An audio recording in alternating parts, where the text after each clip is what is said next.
Kamangyan, ikinasal na sa kanyang partner na si Julius Mantala. Sa wakas nangyari na nga ang pinakahihintay na wedding of the year. Ikinasal na kasi ang content creator na si Mercedes Lasak o mas kilala sa pangalang Kamangyan sa social media sa kanyang partner na si Julius Mantala. Ginawa ang magarbong kasal nilang dalawa sa Aquila Crystal Palace Tagaytay Events Place noong isang araw na dinaluhan ng mga pamilya nila, malalapit na kamag-anak at mga kaibigan.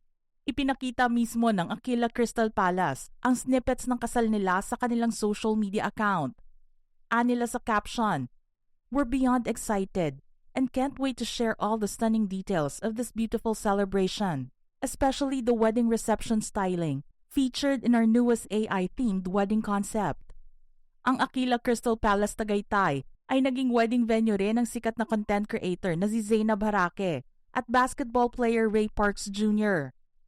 Dahil nga sa paglabas ng wedding videos ni Kamangyan at ni Julius, marami ang na-inspire na sundin muna ang ginawa ng dalawa bago sumabak sa isang seryosong bagay, tulad ng paglagay sa tahimik.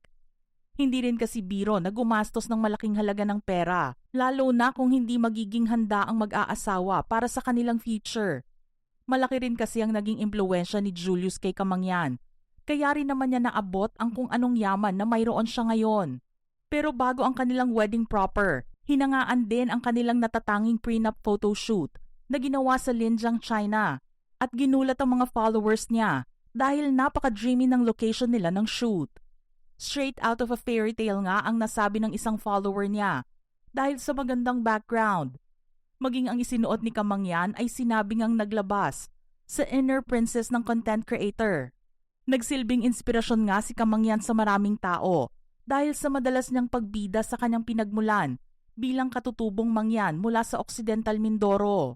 Sinubaybayan din ng mga followers ang kanilang journey mula sa pagiging magkasintahan hanggang sa pagpaplano ng kanilang kasal. Una namang nabalita ang pang-aabuso na naranasan niya online dahil sa pagkalat ng mga nude photos na nakaapekto sa kanyang mental health. Pero sa tulong ng kanyang matinding pananampalataya sa Diyos, nalampasan niya ito at bumangon para baguhin ang takbo ng kanyang buhay. Ngayon kasama ang partner at mister na rin niya, kahit dumaan pa sila sa ilang mga matinding pagsubok, sisiguraduhin nilang hindi ito makakaapekto sa kanilang pagsasama. Bagkus gagamitin pa nila ang mga pagsubok na ito para mas lalong pagtibayin at mapagtagumpayan ang kanilang tinatamasang pamumuhay ngayon.